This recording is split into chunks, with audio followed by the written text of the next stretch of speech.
بسم اللہ الرحمن الرحیم۔ حضور علیہ السلام کی مبارک زندگی کا پہلا جمعہ۔ احباب جی وقار علماء بیان کرتے ہیں کہ نبی علیہ السلام جب ہجرت کر کے مدینہ طیبہ تشریف لائے تو 12 ربیع الاول پیر کے دن چاش کے وقت قباء کے مقام پر ٹھہرے۔ پیر سے لے کر جمعرات تک یہاں میرے آقا مولا نے قیام فرمایا اور یہاں پر حضور علیہ السلام نے مسجد کی بنیاد رکھی۔ جمعہ کے دن مدینہ طیبہ کی جانب جو ہے جانے کا عزم فرمایا۔ بنی سالم بن عوف کی وادی کے درمیان جا کر جمعہ کا وقت آیا۔ کس جگہ پر؟ بنی سالم بن عوف کی وادی میں جا کر جمعہ کا وقت آیا۔ اس جگہ کو لوگوں نے مسجد بنایا اور سرکار دو عالم صلی اللہ تعالی علیہ وسلم نے وہاں جمعہ پڑھایا۔ سبحان اللہ۔ یہ حضور کی زندگی کا پہلا جمعہ تھا، وہاں جمعہ پڑھایا اور میرے آقا مولا نے خطبہ ارشاد فرمایا۔ یہ پہلا جمعہ تھا جو نبی علیہ السلام نے اپنے اصحاب کے ساتھ جو ہے پڑھا تھا۔ سبحان اللہ۔ یہ پہلا جمعہ تھا۔ احباب جی وقار جمعہ کی بے شمار فضیلتیں ہیں، بے شمار فضائل ہیں، ان میں سے چند میں آپ کے سامنے بیان کرتا ہوں۔ حضرت ابو ہریرہ رضی اللہ تعالی عنہ روایت کرتے ہیں، تاجدار رسالت صلی اللہ تعالی علیہ وآلہ وسلم نے ارشاد فرمایا، بہتر دن جس پر سورج نے طلوع کیا وہ جمعہ کا دن ہے۔ کون سا دن ہے؟ جمعہ کا دن ہے۔ میرے آقا مولا فرماتے ہیں اسی دن میں حضرت آدم علیہ السلام پیدا کیے گئے۔ بولیے سبحان اللہ۔ آقا فرماتے ہیں اسی دن ان کو جنت میں داخل کیا گیا اور اسی دن انہیں جنت سے زمین پر نازل کیا گیا اور میرے آقا مولا فرماتے ہیں قیامت بھی جمعے والے دن قائم ہوگی۔ یہ جمعے کی فضیلت ہے۔ حضرت ابو ہریرہ رضی اللہ تعالیٰ عنہ روایت کرتے ہیں، آقا علیہ السلام نے ارشاد فرمایا، حضور فرماتے ہیں کہ جمعے کے دن مجھ پر کثرت سے درود پاک پڑھا کرو۔ سبحان اللہ۔ کیا کیا کرو؟ کثرت سے درود پاک پڑھا کرو۔ میرے آقا فرماتے ہیں یہ دن مشہود ہے۔ کیا ہے؟ مشہود ہے۔ اس میں فرشتے حاضر ہوتے ہیں اور جو مجھ پر درود پاک پڑھتا ہے فرشتے اس کا درود پاک میری بارگاہ میں پیش کرتے ہیں۔ سبحان اللہ۔ اس کا درود پاک میری بارگاہ میں پیش کیا جائے گا۔ حضرت ابو درداء کہتے ہیں میں نے عرض کی یا رسول اللہ آپ کے دنیا سے پردہ فرما جانے کے بعد، یعنی کہ آپ کی موت کے بعد ظاہری دنیا سے پردہ فرما جانے کے بعد دیکھیے تو حضور علیہ السلام نے ارشاد فرمایا بے شک اللہ تعالیٰ نے زمین پر انبیاء کرام علیہ السلام کے جسم کھانا حرام کر دیے۔ زمین پر اللہ نے حرام کر دیا ہے کہ وہ انبیاء کرام کے اجسام کو کھائے۔ اللہ تعالیٰ کا ہر نبی زندہ ہے۔ حضور فرماتے ہیں اللہ تعالیٰ کا نبی زندہ ہے اور ان کو روزی دی جاتی ہے، رزق دیا جاتا ہے۔ اللہ کے نبیوں کو رزق دیا جاتا ہے۔ احباب جی وقار حضرت ابو لبابہ رضی اللہ تعالیٰ عنہ روایت کرتے ہیں رسول کائنات صلی اللہ تعالیٰ علیہ وآلہ وسلم نے ارشاد فرمایا جمعہ کا دن تمام دنوں کا سردار ہے۔ جمعہ کا دن سید الایام جمعہ کا دن ہے۔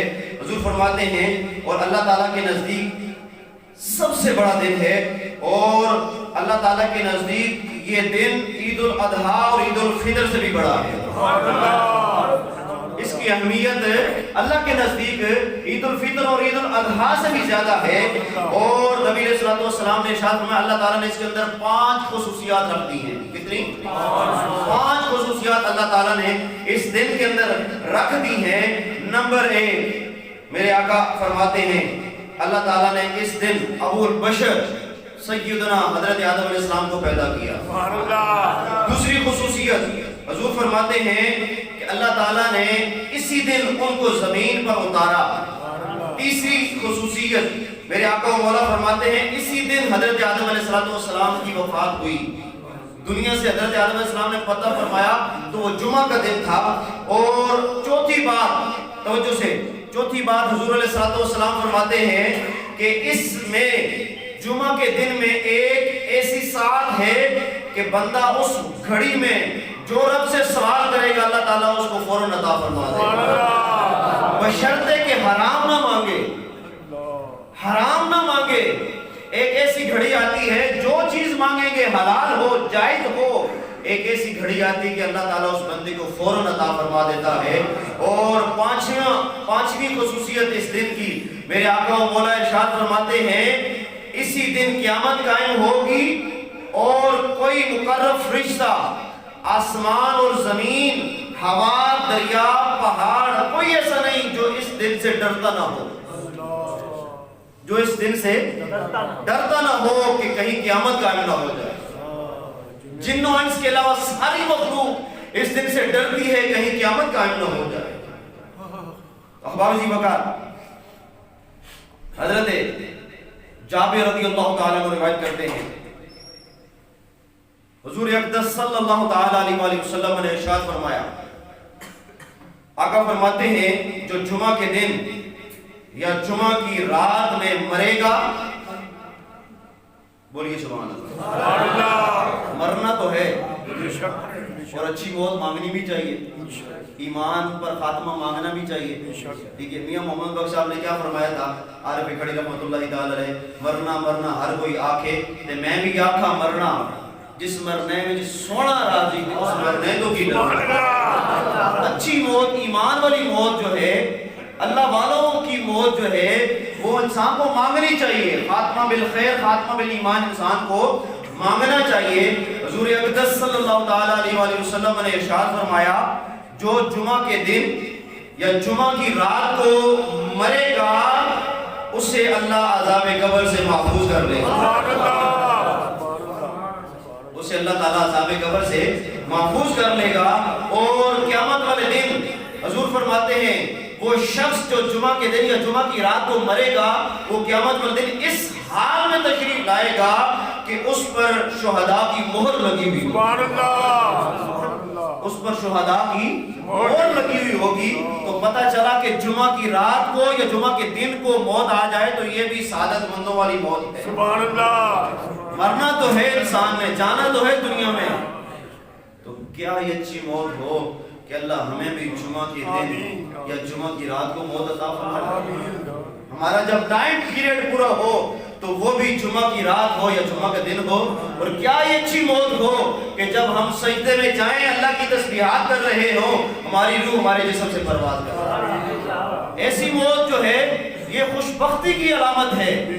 اور ایسی موت مانگنی چاہیے، ایسی موت مانگنی چاہیے. اللہ تعالی ہم سب کو خاتمہ بالخیر اور خاتمہ بالایمان عطا فرمائے. احباب جی وقار جمعہ کے دن دعا قبول ہوتی ہے. کیا ہوتی ہے؟ ابھی میں نے حدیث آپ کے سامنے بیان کی نا، ایک گھڑی آتی ہے کہ اس گھڑی میں دعا قبول ہوتی ہے. تو حضرت ابو ہریرہ رضی اللہ تعالیٰ عنہ روایت فرماتے ہیں تاجدار رسالت صلی اللہ تعالیٰ علیہ وآلہ وسلم نے جمعہ کے دن کا ذکر کرتے ہوئے ارشاد فرمایا اس میں ایک گھڑی ایسی ہے کہ جو مسلمان بندہ اسے پائے اور وہ کھڑا ہو کر نماز پڑھ رہا ہو تو اللہ تعالیٰ سے جو چیز مانگے گا اللہ تعالیٰ اس کو وہی عطا فرمائے گا. اور میرے آقا و مولا نے اپنے مبارک ہاتھ کے ساتھ اشارہ فرمایا، حضور نے ہاتھ کے ساتھ اشارہ فرما کر جو ہے بتلایا کہ اس کا وقت انتہائی تھوڑا ہوتا ہے. اس گھڑی کا وقت انتہائی تھوڑا ہوتا ہے. مختصر سی وہ گھڑی آتی ہے کہ جس کے اندر بندہ جو دعا مانگے اللہ اس کو قبول فرما لیتا. اب آپ جی وقار اس بارے میں بھی مختلف روایتیں ہیں کہ کون سی گھڑی ہے جس گھڑی میں دعا قبول ہوتی ہے. سنیے مختلف روایتیں ہیں، لیکن جو دو قوی روایتیں میں آپ کے سامنے بیان کروں گا۔ نمبر 1، وہ وقت امام کے خطبہ کے لیے بیٹھنے سے لے کر نماز جمعہ کے ختم ہونے تک ہے۔ بولی سبحان اللہ۔ امام کے خطبہ دینے کے لیے بیٹھنے سے لے کر نماز جمعہ کے ختم ہونے تک ہے۔ اور دوسری روایت جو ہے وہ یہ ہے کہ وہ جمعۃ المبارک کے آخری ساعتیں ہیں، آخری گھڑیاں ہیں، یعنی کہ جس وقت جمعہ کا دن ختم ہو رہا ہوتا ہے، ہفتہ کا شروع ہو رہا ہوتا ہے، وہ گھڑیاں جو ہیں وہ قبولیت کی گھڑیاں ہیں، قبولیت کی گھڑیاں ہیں، یعنی کہ جمعہ والے دن جو ہے سورج کے غروب ہونے سے تھوڑی دیر پہلے جو گھڑیاں ہیں وہ گھڑیاں قبولیت کی گھڑیاں ہیں۔ اور اس پر جو ہے میں ایک دلیل آپ کو دیتا چلوں کہ آقا علیہ الصلوۃ والسلام کی لخت جگر سیدہ خاتون جنت رضی اللہ تعالی عنہا کا عمل بھی میں آپ کو بتاتا چلوں کہ سیدہ فاطمہ الزہرا رضی اللہ تعالی عنہا کا یہ معمول تھا کہ جمعۃ المبارک والے دن جب سورج غروب ہونے لگتا تھا، آپ اپنی کنیز کو، خادمہ کو باہر کھڑا کر دیتی تھی کہ جب سورج غروب ہونے لگے تو نے آ کر مجھے بتا دینا ہے۔ تو خادمہ آ کر بتاتی تھی سیدہ خاتون جنت کو کہ اب سورج غروب ہونے والا، بس تھوڑی دیر باقی ہے۔ تو اس وقت سیدہ خاتون جنت جو ہے دعا کے اندر مشغول ہو جاتی ہے۔ نعرہ تکبیر، نعرہ رسالت۔ اس وقت سیدہ خاتون جنت نبی علیہ الصلوۃ والسلام کی لخت جگر پیاری بیٹی حضرت فاطمہ الزہرا رضی اللہ تعالی عنہا آپ دعا کے اندر مشغول ہو جاتی تھیں، اور آپ فرماتی تھیں کہ یہی وہ گھڑیاں ہیں کہ جن کے اندر اللہ تعالیٰ ہر بندے کی دعا قبول فرماتا ہے۔ اللہ تعالیٰ ہمیں جمعۃ المبارک کا ادب و احترام کرنے کی توفیق نصیب فرمائے۔